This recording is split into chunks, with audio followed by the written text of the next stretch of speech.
Saudações a todos vocês aqui do canal do Conde, começando mais uma transmissão. Tenho a honra de receber aqui no canal meu querido amigo Wilson Ramos Filho, o Xixo, que escreve muitas crônicas, muitos artigos e que a gente lê e compartilha pelas redes aí. Xixo, seja muito bem-vindo aqui, a gente vai falar da publicação, vamos falar da Lava Jato e um pouquinho desse noticiário aí que reverbera hoje aí no Brasil, nesse momento. Você está bem, querido?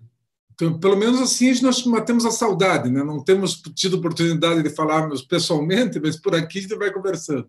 A gente mata a saudade e faz uma entrevista. Eu sempre te cobrei essa entrevista, Pois né? é, faz tempo que eu estava te devendo. Pois é. Gente, vocês vão conhecer aqui o trabalho do Xixo, o trabalho que está sendo lançado, que é o novo volume do Relações, agora é o Relações Indecentes, o primeiro foi Relações Obscenas. Mas antes de falar do livro, Xixo, como é que você Sim. está vendo aí esse momento da Lava Jato no país? Está finalmente sendo desmascarada? Inclusive, coincidiu o lançamento dessa publicação, que a gente vai falar logo mais, com a reportagem do The Intercept com a agência pública, trazendo aí mensagens que mostram que o FBI estava ligado ali em toda aquela condução da Força-Tarefa do Paraná naquele momento dramático, né, do país. Quer falar um pouquinho sobre isso?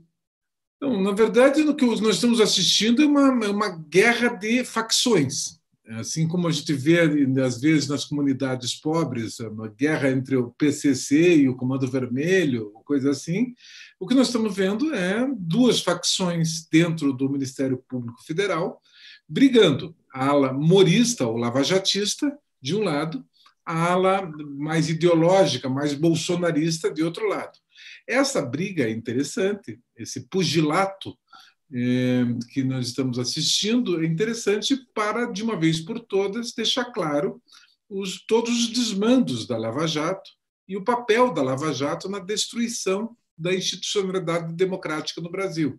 Então, é divertido, é a típica briga em que a gente não torce para um dos lados, a gente torce para a briga, né? Então, estamos todos vendo a comprovação de que as relações obscenas e indecentes entre o Poder Judiciário, nomeadamente a Magistratura Federal, e o Ministério Público Federal também, criaram as condições para a eleição do Bolsonaro. E agora esse bolsonarismo se volta contra os lavajatistas. Em certa medida, por mais trágico que possa parecer, é também um pouco divertido, porque agora a lawfare contra a Dilma, contra o Lula, contra os partidos de esquerda, contra o PT, fica cada vez mais evidente.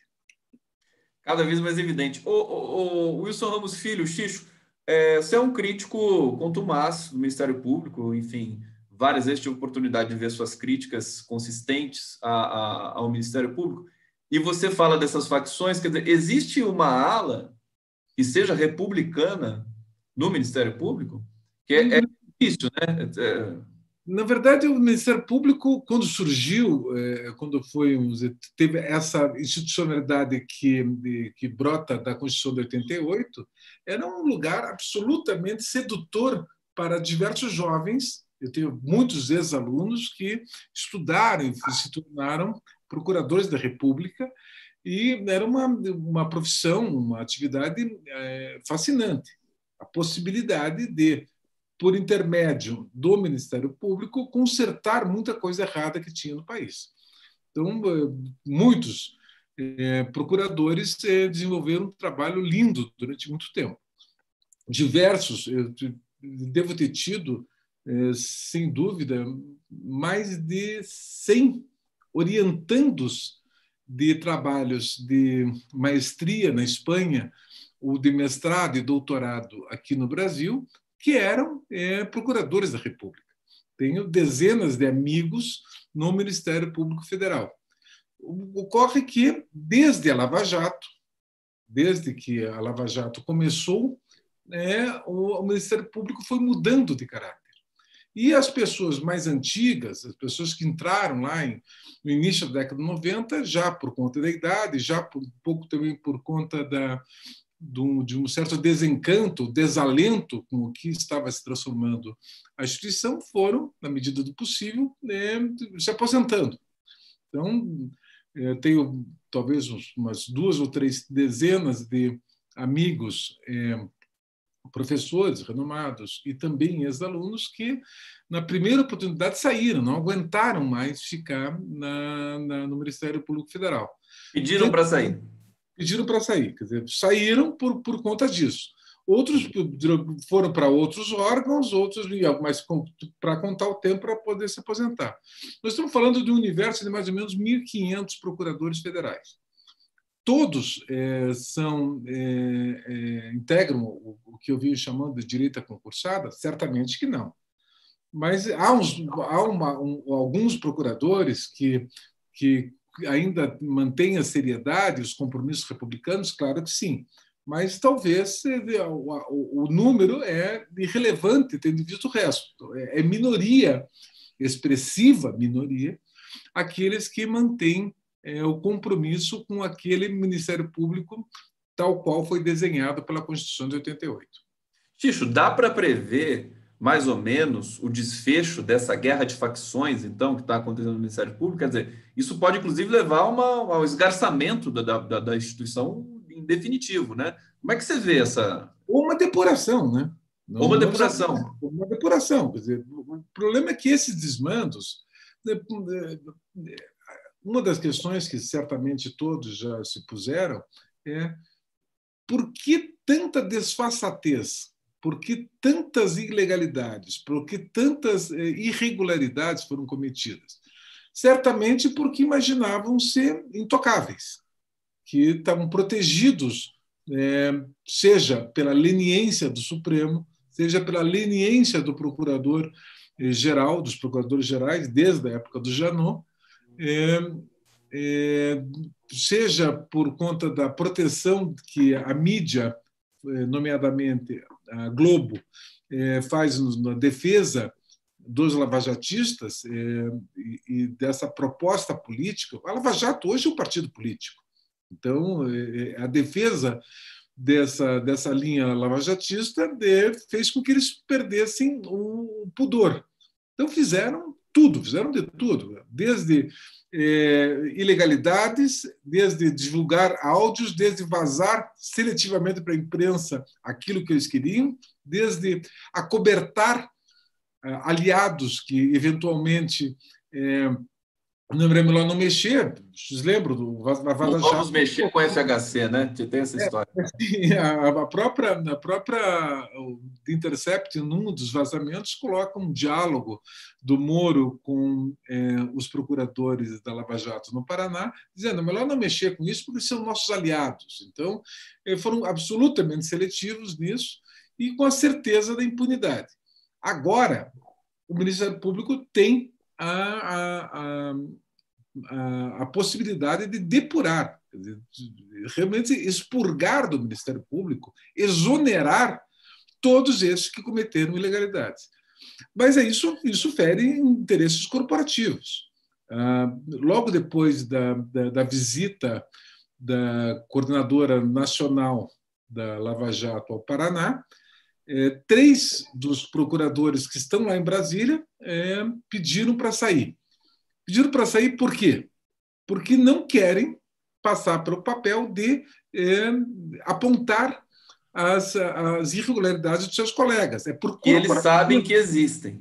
Sim, por corporativismo. Eles sabem que existem. Então, assim, mas eu não quero fazer o papel de punir ou de expor colegas. Então, eu prefiro sair. Corporativismo é uma coisa brutal. Então, é difícil cortar na própria carne. Mas o Ministério Público Federal agora tem a chance de depurar e voltar ao rumo certo. Voltar ao rumo certo, curiosamente, por os motivos errados. Porque, na verdade, o que está levando isso não é um pensamento republicano, é a briga de facções. Os procuradores que não são moristas, que não são lavajatistas, são bolsonaristas. E aí é a briga do Bolsonaro com o Moro que está por trás disso. Então, pelos motivos errados, pode ser que o Ministério Público volte a ser uma instituição respeitável. Pelos motivos errados. Nesse sentido, o Aras, como é que você vê o Augusto Aras? A figura enigmática ou claramente alguém... Quer dizer, eu já vi entrevistas dele, achei uma pessoa capaz, profundamente capaz, mais associado ao Bolsonaro. Como é que você vê o comportamento dele rapidamente para a gente, Xixo? Você que é um especialista aí. Ele está tendo atitudes corretas e algumas delas até surpreendentes. Então, é difícil saber o que é a motivação desse senhor. Lembrem que ele não constou da lista tríplice, que é eleita pelos próprios procuradores. Na verdade, veja que coisa curiosa. O Bolsonaro, todos os outros presidentes, sempre nomearam alguém da lista tríplice. Nos casos do presidente Lula e do presidente Dilma, nomearam o primeiro da lista. O que se demonstrou uma coisa grave, porque, ao ser escolhido pelos seus pares, ele tinha um certo compromisso de não investigar as irregularidades que seus pares cometiam. Então, o Bolsonaro, ao colocar alguém de sua confiança e não da corporação, essa pessoa que vem não. E essa é uma situação interessante. Do ponto de vista institucional, seria uma tolice que futuros presidentes da República se subordinassem à tal da lista tríplice. A lista tríplice é um problema. Porque os governos do PT achavam que isso era republicanismo, era a coisa certa a se fazer. Sim, era porque não contavam com o banditismo. O banditismo. E, na verdade, foi isso. Quer dizer, o cara eleito ficava com compromissos.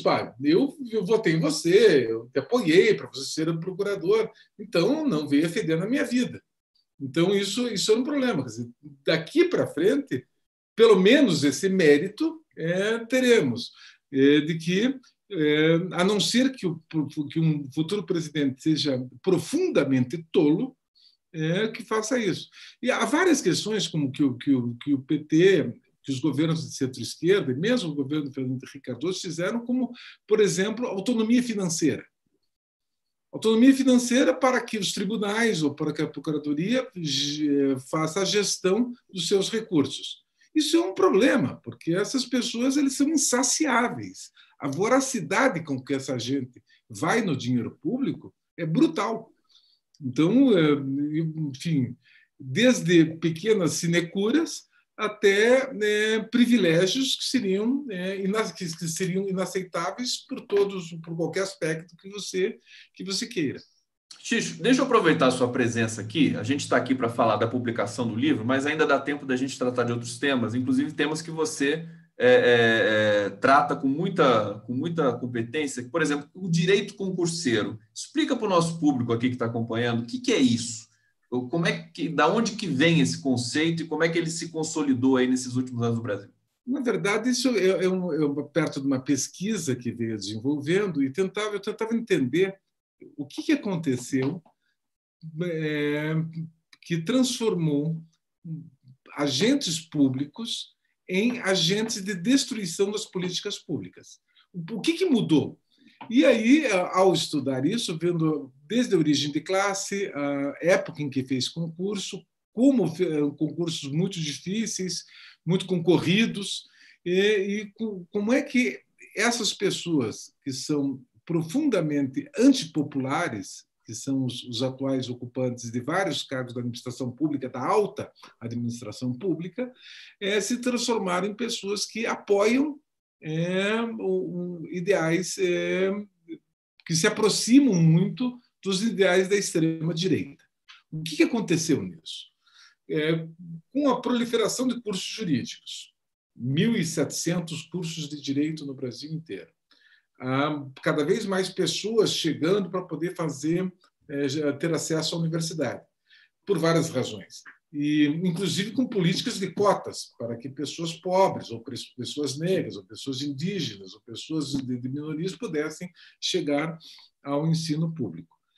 A concorrência no mercado Então, começou a aumentar brutalmente. A cada ano, milhares de novos advogados foram colocados no mercado. E os concursos públicos, por conta das políticas dos governos do PT, a partir de 2002, valorizaram muito as carreiras jurídicas, com altos salários. O que parecia, e estava correto, valorizar as carreiras de Estado para que pudéssemos ter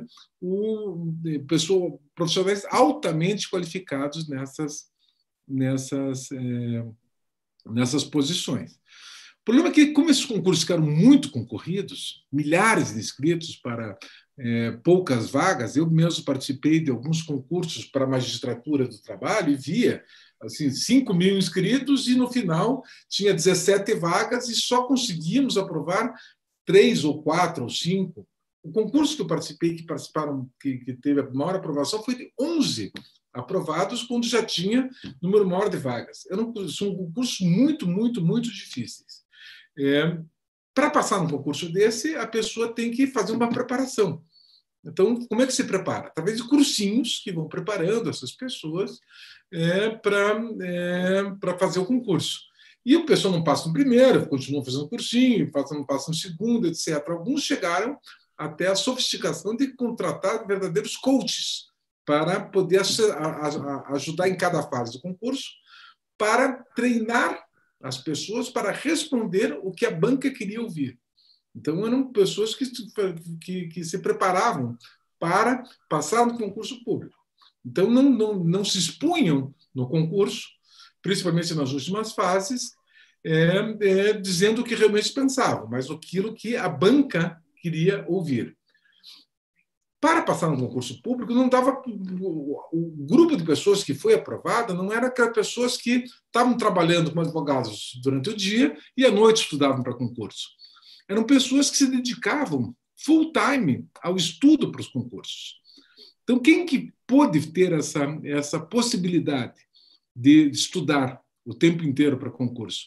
Eram os filhos da burguesia, que não precisavam trabalhar. Então, os pais, os seus familiares, bancavam o estudo das pessoas que ficavam durante 1, 2 ou 3 anos somente fazendo isso, estudando para concurso. Então, se dedicavam a quê essas pessoas? Nos intervalos entre a balada e a academia de ginástica, estudavam para concurso.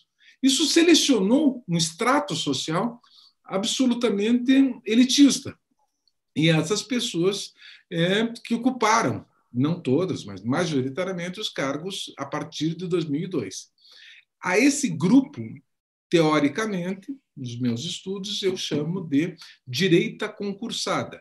Ou seja, são pessoas de direita e que entraram no aparato repressivo do Estado, nas funções, seja na Polícia Federal, no Ministério Público, na magistratura, no Ministério Público Estadual, nos órgãos repressivos do Estado, e ficarão por 35 anos nessas funções, porque, como funcionários públicos, eles têm altíssimos salários, muito maior do que a média dos demais operadores do direito, e não tem garantias constitucionais como estabilidade de emprego para a vida toda.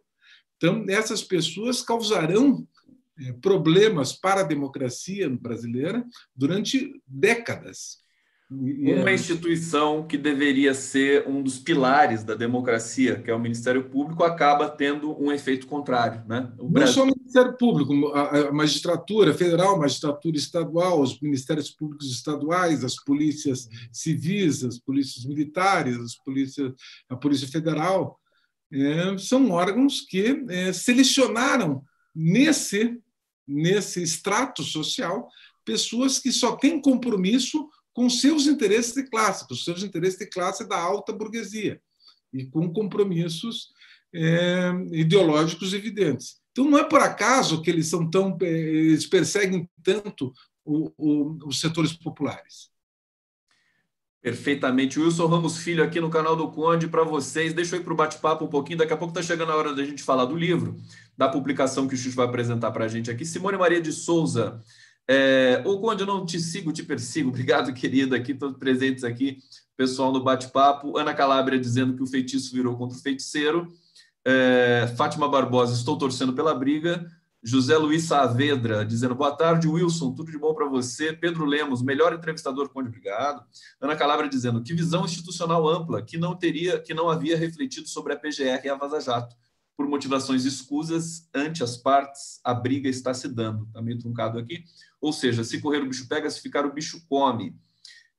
Mais algum comentário? Depois eu volto no bate-papo.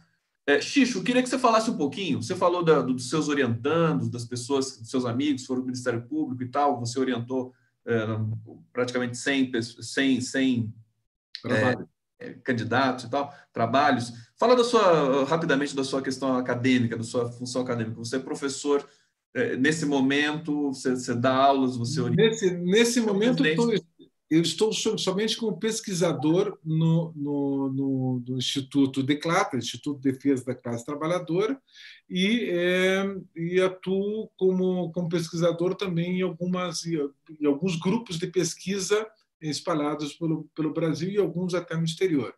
Eu, por conta de uma certa decepção com o trabalho universitário, eu tinha a possibilidade de me aposentar, então me aposentei na Federal do Paraná, onde fui durante muitos anos professor no curso de mestrado, doutorado e na graduação em Direito, e mantenho simplesmente meus vínculos no exterior. Eu sou professor da Universidade Pablo de Olavide, na Espanha, e, enfim, continuo como pesquisador, como professor, sem os compromissos de sala de aula, porque isso também, depois de longos anos, também vai cansando. Então, continuo fazendo isso.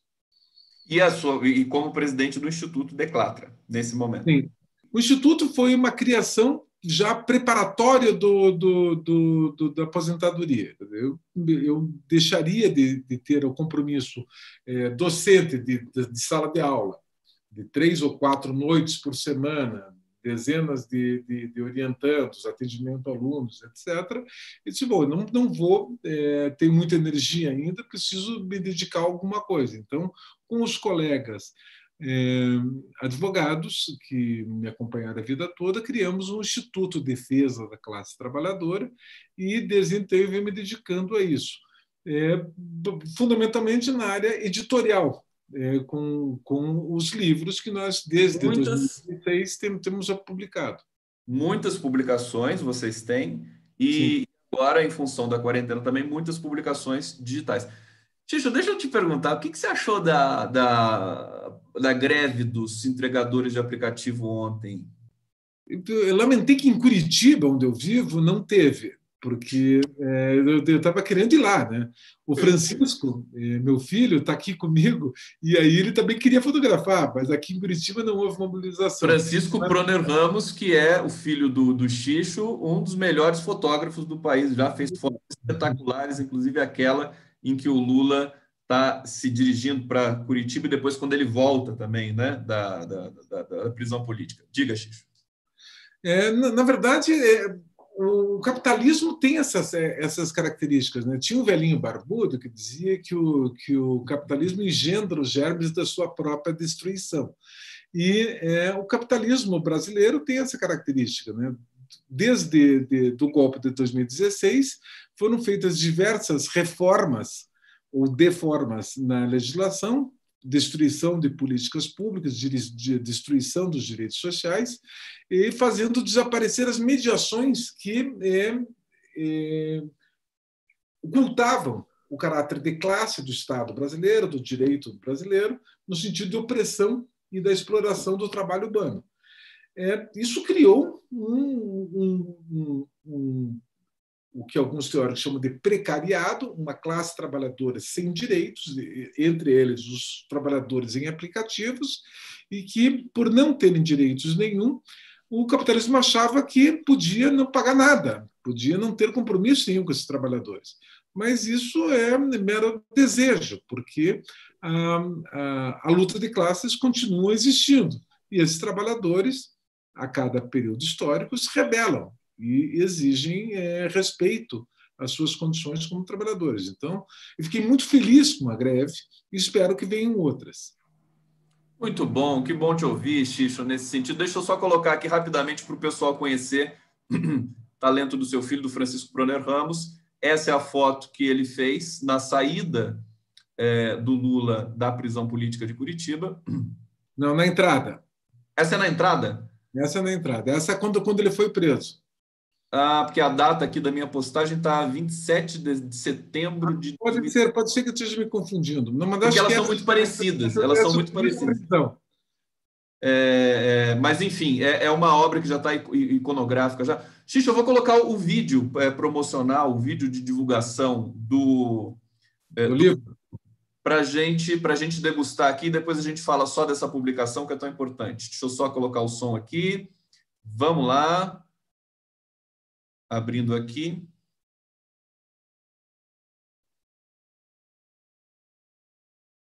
Só ver se vai carregar.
Espetacular esse vídeo, hein, Xixi? Ficou legalzinho, né? Ficou bem bonitinho, né?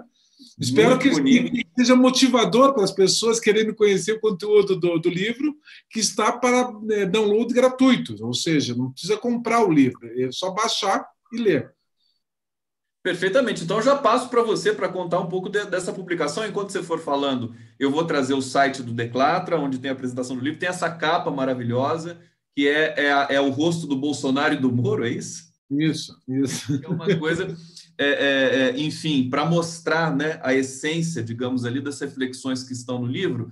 E o livro traz, enfim, nomes importantíssimos, Gessé Souza, Lênin Streck, o Luiz Nassif.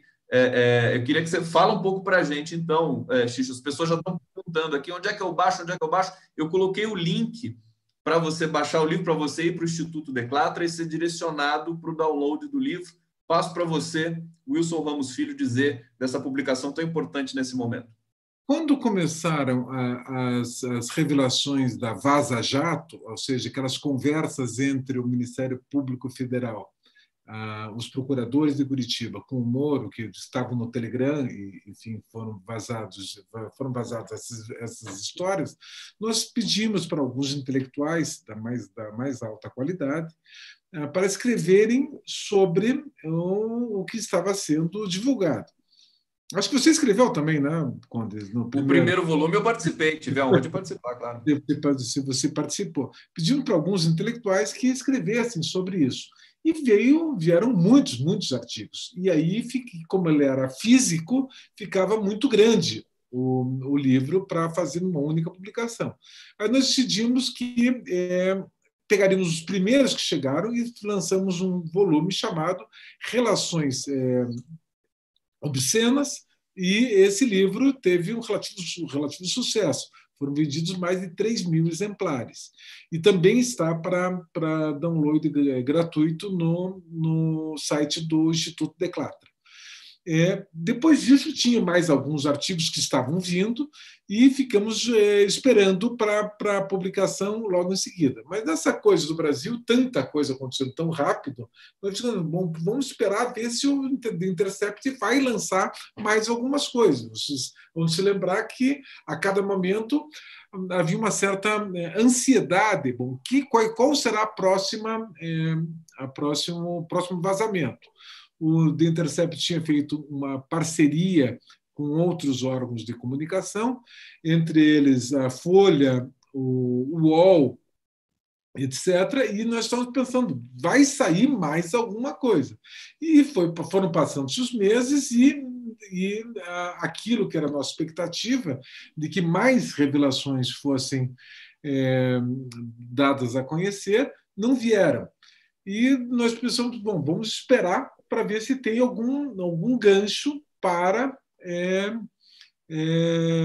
lançar esse segundo volume, que, pelo seu conteúdo, nós chamamos de Relações Indecentes. De fato, quem for ler o livro vai perceber que é absolutamente inaceitável aquele tipo de relação entre um juiz, o Sérgio Moro, e o Ministério Público Federal tiveram na perseguição do ex-presidente Lula e na utilização da lawfare, essa postura seletiva com interesses políticos que acabaram elegendo o Bolsonaro. Pois bem, como não vieram outras revelações, vamos aproveitar para, quando completar 1 ano das primeiras revelações, nós fazermos, então, o lançamento do segundo volume. Acontece que fomos surpreendidos com a briga, a saída do Moro do Ministério da Justiça e as acusações recíprocas do Bolsonaro em relação ao Moro, chamando-o de mentiroso, e do Moro dizendo que o presidente da República tentava interferir investigações que poderiam eventualmente alcançar seus filhos e seus amigos. Bom, agora sim, agora nós temos aí um gancho, que é essa novidade. Não sabíamos, e foi bom que isso aconteceu, que houve desdobramentos. Veio a público a relação absolutamente ilegal, impatriótica, isso é crime de lesa pátria, a divulgação e o compartilhamento do conteúdo das investigações com o FBI nos Estados Unidos. E, claro, que isso também destruiu diversas empresas nacionais, destruiu milhares de empregos, destruiu toda uma cadeia produtiva por conta disso. Então, quando começaram a surgir isso, eu disse, bom, agora nós temos que lançar um livro. Aí nós reunimos esse material e resolvemos lançar esse livro no sentido de chamar a atenção que o que hoje nós estamos assistindo, estarrecidos na imprensa, não é algo novo. É algo que sempre caracterizou a força-tarefa da Lava Jato, sempre caracterizou o Ministério Público, sempre caracterizou a magistratura federal como um todo, tendo como Moro o seu mais destacado protagonista. E achamos o seguinte, agora é o momento de lançar esse livro, e que vem também no momento da pandemia. Nós recentemente lançamos um outro livro chamado Pandemia e Pandemônio, com também alguns intelectuais, e também para download gratuito. Ou seja, nós estamos tentando, com todas as limitações que temos, contribuir para que o Brasil se enxergue no espelho e que, enfim, o Brasil entenda que Moro e Bolsonaro são uma coisa só. Nisso, a conja do Moro tinha razão. Quando ela dizia, Coja. lembra que Eles são uma coisa só, porque ela mesma disse isso, né? Eu vejo Bolsonaro e Sérgio Moro como uma coisa só. A Conja estava certa. Tá certa. Eles são uma coisa só. Sensacional. Gente, o pessoal aqui, eu já coloquei o link no bate-papo para download gratuito. O livro é espetacular, o cuidado editorial é assim, magnífico. É da Maria Inês Nassif, né? É uma que cuidam dessa parte editorial. Inclusive, amanhã vou fazer entrevista com a Maria Inês Nassif e o Hugo Melo Filho. Deixa eu só fazer referência a isso. Esse livro foi organizado pela Maria Inês Nassif, pelo Hugo Melo Filho, pela Miriam Gonçalves e por mim, e teve a organização de duas grandes companheiras, Camila Milek e Ana Júlia Ribeiro, que agora tá afastada do Instituto porque é candidata a vereadora, queremos que ela seja eleita pelo PT de Curitiba, vereadora de Curitiba. Ana Júlia é aquela jovem líder estudantil que deu um show, né, com aquela fala dela na Câmara Legislativa de Curitiba. Esse foi o último trabalho dela. Agora ela está liberada para fazer campanha e queremos que ela seja eleita. Mas então, eu queria deixar claro que meu papel é muito mais do grande incentivador, mas quem trabalhou bastante mesmo foram todos esses que eu nomeei agora. Miriam Gonçalves, a Camila, a Ana Júlia, a Marina Nassif e o meu querido amigo, juiz do trabalho, Hugo Melo Cavalcante. Hugo Melo Cavalcante, que amanhã vai ser entrevistado junto com a Maria Inês Nassif aqui no canal do Conde, às 16 horas. Já convido todo mundo aqui para estar presente. Estou assistindo. Estou abrindo aqui o PDF do livro. Olha só o cuidado, os nomes aqui que o Xixo acabou de mencionar. E essa obra, essa capa, que é genial, que é do Eduardo Milek, é isso? Isso. Olha só, é o Moro e o Bolsonaro. Essa é a capa do livro. A editora aqui de Lano Blanc. Aqui a ficha técnica, estou passando para vocês. Vocês podem baixar isso imediatamente. Aí. O link está posto aí no bate-papo, na descrição dessa transmissão. Mais uma vez aqui a ficha técnica. Artista Eduardo Milek, sensacional a obra dele. A gente vai falar muito dessa obra ainda na sequência. Aqui é a introdução, né? Prefácio da Maria Inês Nassif. E aí vem, Xixo, queria que você falasse um pouquinho sobre isso, vem os artigos, né? Eu vou abrir aqui o site Declatra para a gente mostrar a lista dos autores, né? Está aqui a matéria Relações Indecentes, será lançado na quinta-feira com download gratuito. Então, nós estamos aqui em primeiríssima mão, isso é um furo, né?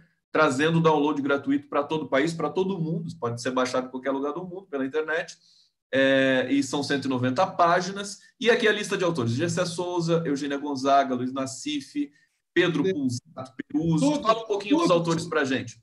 São todos intelectuais da mais alta qualidade e de mais alta reputabilidade, ou seja, são intelectuais consistentes. Difícil falar de uns, dar destaque a alguns, sem deixar outros sem o mesmo destaque.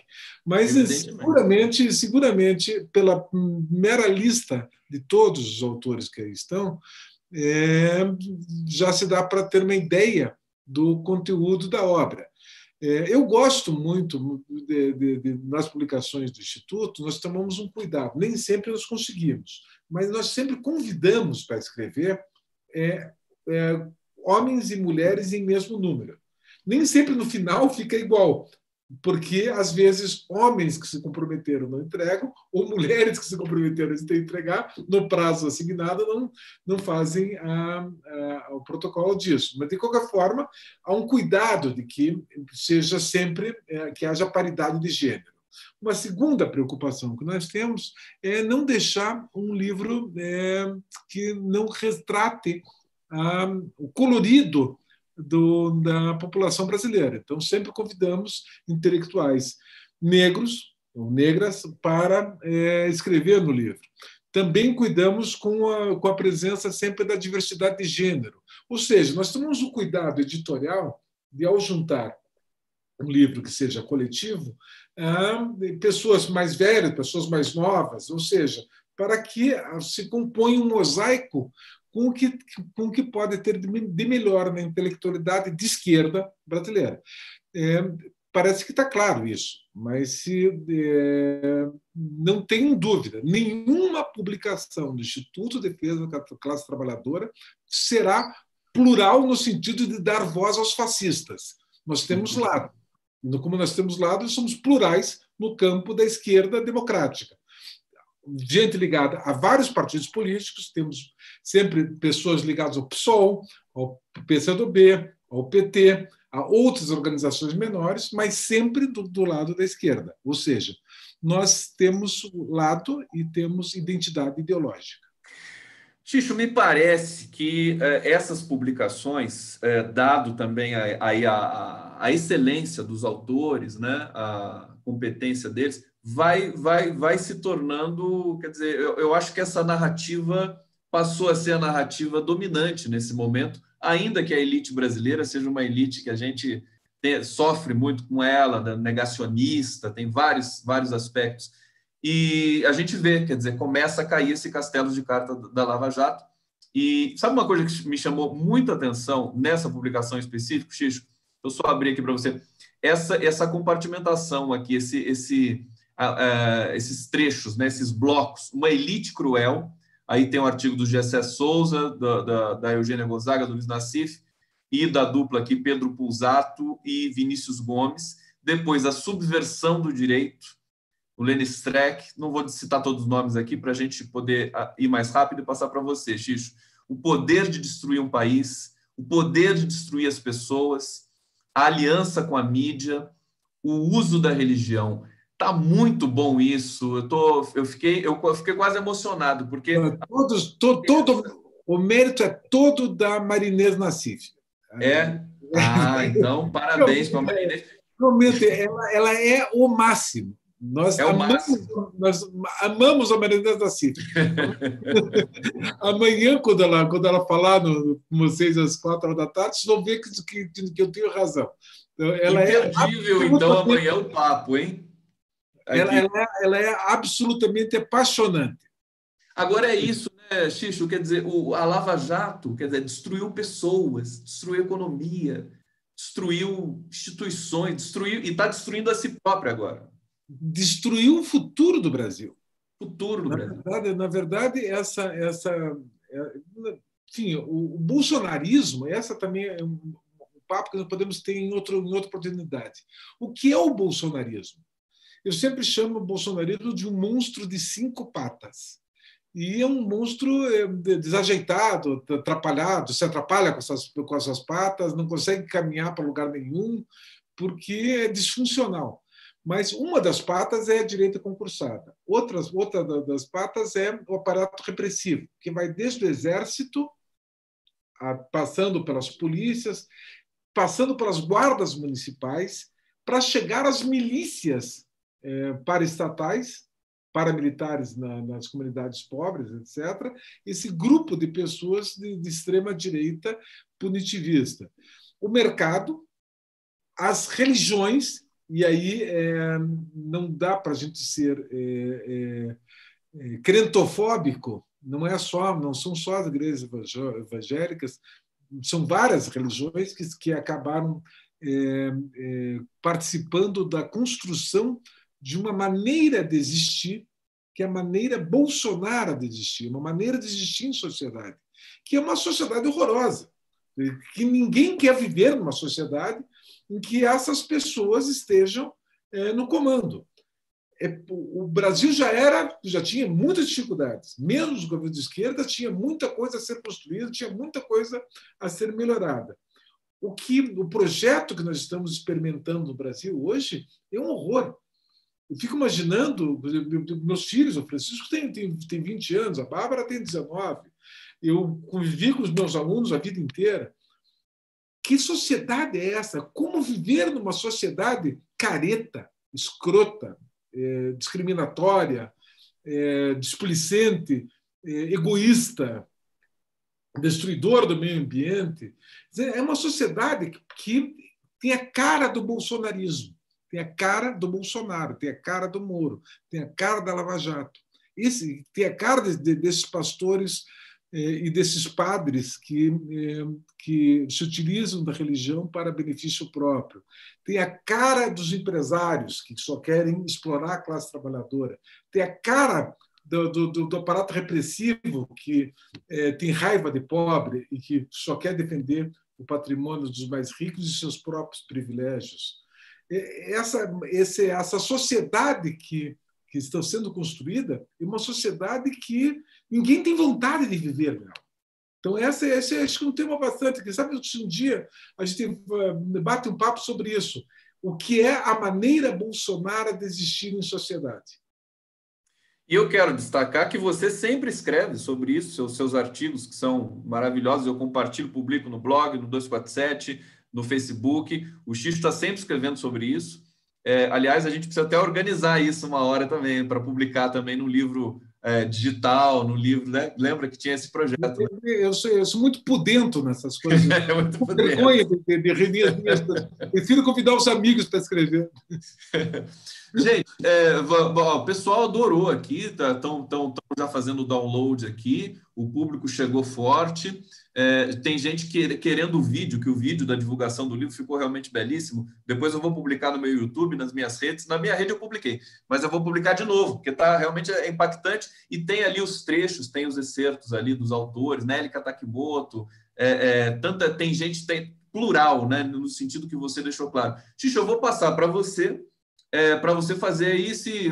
Então, eu estou exortando as pessoas que vão fazer um download desse livro, dessa publicação importantíssima, num timing histórico, né, no momento histórico que a gente volta a um novo processo de desmascaramento dessa força-tarefa que destruiu o país inteiro. Acho que isso pode subscrever, inclusive, os trabalhos aí que vão vir, tanto jornalísticos quanto jurídicos, né? Quer dizer, você tem nesse livro, Xixo, artigos que são técnicos do ponto de vista jurídico e artigos que são ensaísticos também, para as pessoas se darem conta, né, historiográficos, né, daquilo que aconteceu no Brasil. Então, passo para você para fazer aí suas considerações finais e falar do livro mais um pouquinho para a gente. O que eu quero fazer é uma sacanagem com você, sabe que eu adoro fazer sacanagem. Eu estou dizendo a todos os seus fãs e seguidores que espero que nos próximos dias você entreviste cada um dos autores desse livro e que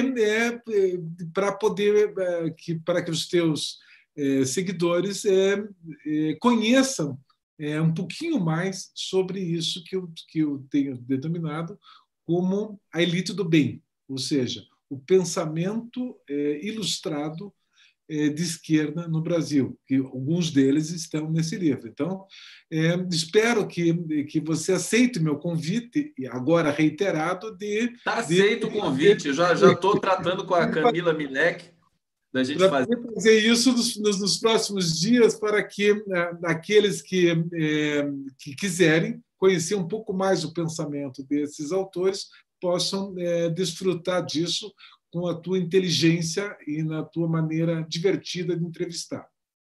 E agradeço muitíssimo o convite para poder fazer aqui, em primeira mão, a divulgação da publicação. Xixo, você é convidado permanente. Você que não vem toda vez que eu peço para você vir aqui. Eu sou tímido, já te disse isso. O Xixo é todo pudico. Eu quero dizer o seguinte para o público aqui que está acompanhando: amanhã já vou estar com a Marina Nassif e com o Hugo Melo Cavalcante aqui para a gente comentar esses artigos, a organização do livro. E na semana que vem teremos aqui, toda semana, às 16 horas, a conversa com um autor ou uma dupla de autores desse livro, que vai ser muito rico para a gente, né? A gente vai discutir, o país vai discutir a Lava Jato, se o país deixar também, né? Que a coisa tem uma calmaria aí, mas a gente nunca sabe o que vai acontecer no dia seguinte no Brasil. Agora que o Bolsonaro virou dócil, né? Esse cara assim, em silêncio é realmente emocionante, né? Então... Não, sabe o que acontece? Ele ajuda a gente a entender que nós estamos sob um governo do PSDB no Brasil. Parlamentarismo, né? É o que eles queriam, né? Parlamentarismo. Você não tem mais o presidente, a figura totalmente esvaziada, né? Sem dar aqueles arroubos, e você tem o país sendo tocado aí pelo Paulo Guedes, pelas elites brasileiras. Vamos ver. Eu acho que a greve dos entregadores, acho que ela muda a estrutura. Fiquei muito feliz de você comentar, porque você é uma pessoa que se dedicou a vida inteira, né, Xixo, a defender os direitos dos trabalhadores no Brasil, um dos mais importantes advogados desse setor no Brasil. Xixo, eu te agradeço, querido. Saudade de você, viu? Continuamos falando. Um abraço a todos e lembrem do haitiano. Lembrem do haitiano. Eu quero dizer o seguinte, eu vou entregar você aqui. O Xixo faz a melhor quirera que eu já comi na minha vida. Eu dou a receita no outro dia aqui para todo mundo, tá? Dá a receita no outro dia para todo mundo. Obrigado, gente. Daqui a pouco eu volto aqui com o Távola Fim de Tarde, com os cartunistas Miguel Paiva e Aroeira. Xixo, obrigado mais uma vez. Estamos à disposição. Vamos conversando e amanhã tem Maria Inês Nassif e Hugo Melo Cavalcante aqui. Valeu. Muito obrigado. Um abraço.